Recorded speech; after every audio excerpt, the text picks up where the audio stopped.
বিসমিল্লাহির রহমানির রহিম। আমার দাস হও, আমার জান্নাতে প্রবেশ করো। আল কোরআন। এটা সূরা ফজর, এই কথাটা আছে আর কি, শেষ দুটি আয়াত।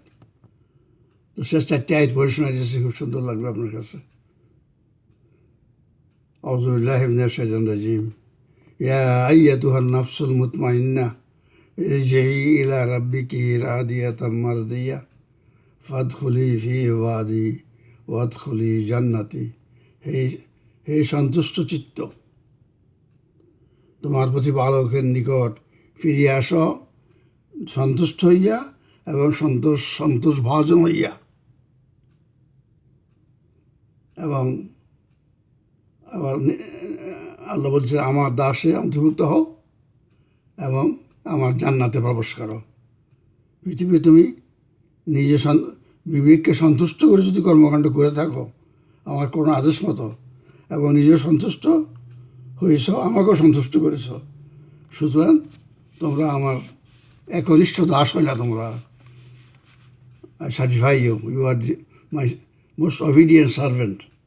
সুতরাং তোমাদের জন্য হইল এই জান্নাত। এই জান্নাতের অধিবাসী হবে আল্লাহর একনিষ্ঠ সার্ভেন্ট যারা, দাস যারা, তারাই। তো তার একনিষ্ঠ দাস হওয়ার জন্য তার এই কোরআনে যে সমস্ত আদেশগুলি আছে সেগুলি মেনে চলতে হবে, নিষেধগুলি পরিহার করতে হবে, উপদেশগুলি সুধার্য করতে হবে। এই সাথে সাথে এই যে প্রতিদিন 5 বার সালাত প্রতিষ্ঠা করতে হবে, বুঝে পড়তে হবে, টাকা জাকাত দিতে হবে, জীবনে মাত্র একবার, সম্ভব হলে হজ করতে হবে। এগুলি হলো তার দাস হওয়ার ক্রাইটেরিয়ান। আর এই ক্রাইটেরিয়া পূর্ণ করতে পারলে তার একনিষ্ঠ দাস হওয়া যাবে এবং তার জান্নাতের অধিকারী হওয়া যাবে। আর কোনো শর্টকাট কোনো পন্থা নাই।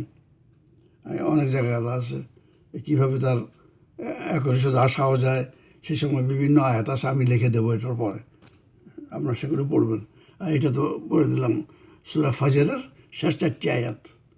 হে প্রশান্ত চিত্ত, তুমি তোমার প্রতিপালকের নিকট ফিরিয়ে আসো, নিজে সন্তুষ্ট হয়ে ফিরে আসো এবং সন্তোষ ভাজন।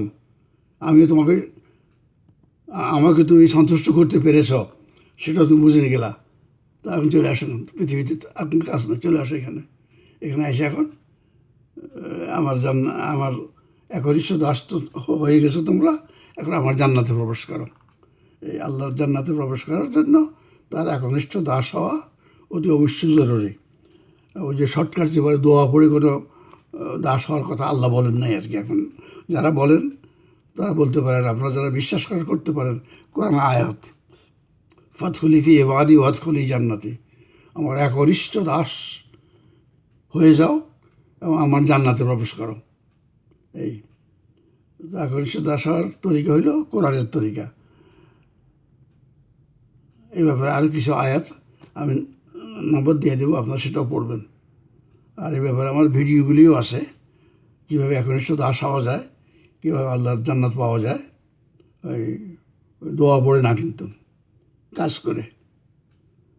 আশা করি আমার ভাই বোনেরা আমার কথাগুলি মনোযোগ দিয়ে শুনেছেন এবং বিশ্বাস করেছেন, যেহেতু কোরআন থেকে পড়ে শুনেছি। সূরা ফাজর 89 নম্বর সূরা, তার শেষ 4টি আয়াত পড়লাম আর কি। ফাদখুলি ফি ইবাদি ওয়াদখুলি জান্নাতি, আমার একনিষ্ঠ দাস হয়ে যাও, আমার জান্নাতে প্রবেশ করো।